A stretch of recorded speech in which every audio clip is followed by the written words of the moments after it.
set of slicks. I'll tell you what, John, it may well be beginning to dry out more considerably because Hill, oh, look at that. The Sauber of Harold Frentzen, which more ways could it go? Well, the trouble was Irvine almost stopped. He couldn't get traction at all. Frentzen got his boot in it. He got the back moving, and then the whole thing was one way, then the other way.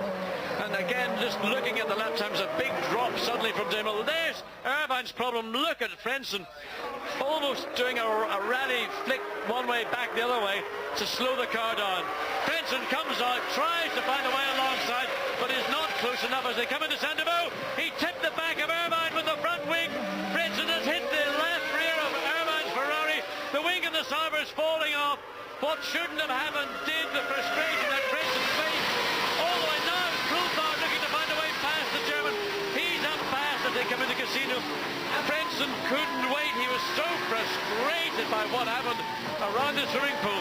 Irvine's car, the rear was clipped by the wing. Look again and see here. Well, this is after the incident. So let's have a look. Hopefully we can see what happened before they went into Sandebo. But Irvine attacked from behind by Sauber. Are his rear wheels or tyres in good shape, or did that nose or the end plates start a process which to see a tyre begin to deflate? Well, this is just a replay of Coulthard going past Frentzen, but as you can see, Frentzen was allowing everyone through, and indeed most have moved past him already, so he drops down the equation from running in fourth place right behind Irvine. Suddenly we see a major change as the contact made and that front wing becomes detached from the rest of the car, though it's still just hanging on there, but it's not obviously having any effect. Irvine peels away one of the tear-offs, and he may have a couple on for these conditions. Just that brief moment he has before he comes into Tibak.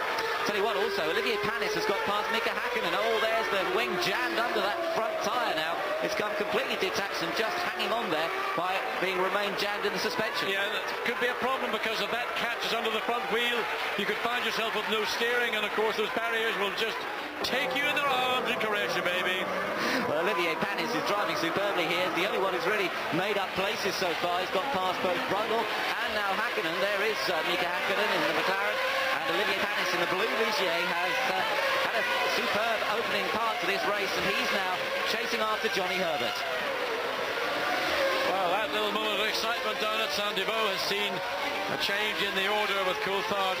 Now the change, and there is finally Frentzen in that nose, being ripped away. It takes time. They're held on by, in this case, lock bolts. So it's a quick nose change for the Sauber 14. The wing will be in the exact position it was for Frentzen when he came in. He's going back out on wet tyres, man. That was what I wondered. Would they take a chance? Would they take the gamble and go on slicks? They've said no. Frentzen said the track is still too wet to take a risk for slicks all round. So Frentzen rejoins. He's dropped down to 11th place now, a long way back, of course, after that stop. But the team doing a great job. Of course, it's one of the things they practice. You see it over the weekend. On each day of the Grand Prix weekend, one thing they practice is changing nose cones, and the Sauber team doing a good job there. No major problems, no hitches, and they got him out very quickly. So Luca Vador having a very lonely race, but in the race in 12th place, a lap down already in race leader Damon Hill, who's galloping away with a 21.5-second advantage over second place Jean Alesi, and Alesi will not face any difficulty with Luca Vador. In fact, he'll try, I'm sure, to get out of the way as quickly as possible and let the punchy Frenchman get through. Yes, but being careful because either of them moves off the drying line, and of course life gets very difficult indeed. Now what's going to happen here? Blue flag being waved, Badua brakes early, and that gives Alesi the chance to go down the inside. But again, lap times decreasing fairly quickly, a 1:45 from Damon Hill. So now we are beginning to see some improvement, but remember, qualifying they were in the 1:20, so they're still 25 seconds a lap slower than they were in the dry conditions, and maybe that's a little too much to switch to slicks yet. Well, I'm quite certain that that's the reason Frentzen went back out on wet tyres. The instincts for a team and for a driver are to get onto slicks as quickly as possible, and just look at Damon Hill as he's clambering his way around the swimming pool. His Williams now feeling the effects of the edges on those wet Goodyear tyres, getting rounded, the grip, the traction that you have, that little bit less, but overall the lap is quicker. We've seen the lap times drop from the middle or early 151s down to 1:45. Frentzen now running in his own. I bet you his lap times will very quickly drop down to that of Jean Alesi, who's running 1:46s. But of course the damage was done with that incident with Irvine into Saint-Deveau 1 lap ago. Yes, let's see how quickly Hill catches Frentzen to put a lap on him. It might be quite hard work, in fact. He may not even catch him. That's right, indeed. Frentzen may well pull away, and just wait to see what happens there. Last lap for David Hill, 1 minute 45.7, so no major improvements on that lap. And there a view of third place man, Eddie Irvine, now with a bit of breathing space. Back to the Scott David Coulthard, and then Jacques Villeneuve still holding on its position behind. That's fifth place with Sarlo sixth, then Herbert and Panis.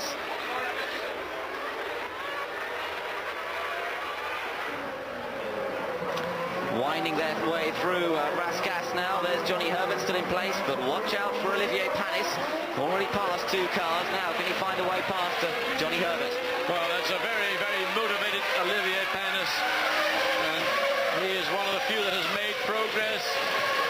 But again, as he comes closer to cars that are maybe his more natural speed on the circuit, those opportunities may become fewer and fewer. And Johnny Herbert, really, who's suffering from a star position that he hasn't been able to run at the speed that potentially that Cyber Ford around here ought to do. That's right, and we're just waiting for him to go through actually on this last lap, just to keep you up to date with his lap times. As meanwhile Johnny Herbert in the other Sauber Ford has to watch out for the Ligier behind, and that's making them drop back a little bit from the back of Sarlo's car, perhaps because Johnny is keeping an eye on his mirrors. He's not able to chase quite so well. Then, just to prove the point, Heinz Harold Frentzen has made the fastest race lap by almost 3/4 of a second. There it is on screen 1, 44.862. When you said that David Hill shouldn't be catching him, I said, don't be so sure. And that just shows you how fired up the German is.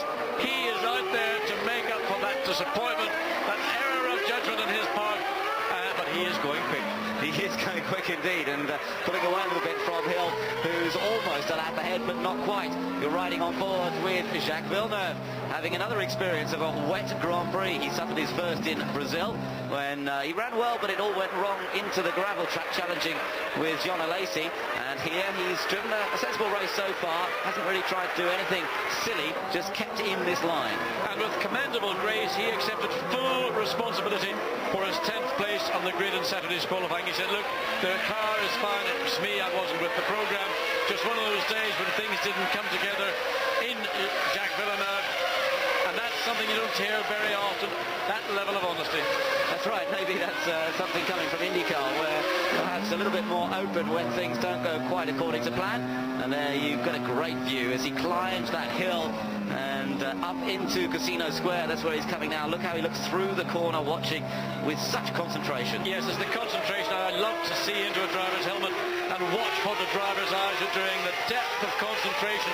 That is, I mean, it's just impossible to describe to a viewer watching at home what it is like to drive a Grand Prix car. Forget about doing it in these conditions in Monte Carlo. That's right, full lock. You can see the steering turn to full lock as he goes round the Loeb's hairpin, and then plunges back downhill again. There's David Coulthard going through, still in 4th place, with Villeneuve 5th, but coming under increasing pressure again from Mika Salo. Surprisingly, David Coulthard really hasn't been able to make an impression on Irvine, who clearly was holding up Frentzen. Frentzen ought to have been able to run a lot quicker than the pace Irvine was controlling it at, but David Coulthard 2.6 seconds behind the Irishman in the Ferrari, and Irvine appears to be eking away ever so slightly by the lap. That's right, it makes you wonder whether Ferrari stayed with a more of a dry weather setup. He seems to be happier now that the track is drying out, and I wonder if that was what made it so difficult, not only for him, but of course for Schumacher, who crashed on the opening lap in the wet. Well, just looking at the Tag Heuer monitor, Irvine's lap times are coming closer to those of Alesi and Damon Hill, rather than those of Coulthard, Villeneuve and Salo, who are the 3 cars directly behind. So we watched that progress, but Damon Hill, meanwhile, we haven't seen a lot of him in the last lap, was 2. He's now completed 22 laps. He's just set the new fastest lap once again as the track continues to dry. And his lead over Jean Alesi is just under 25 seconds, a massive lead for Damon Hill.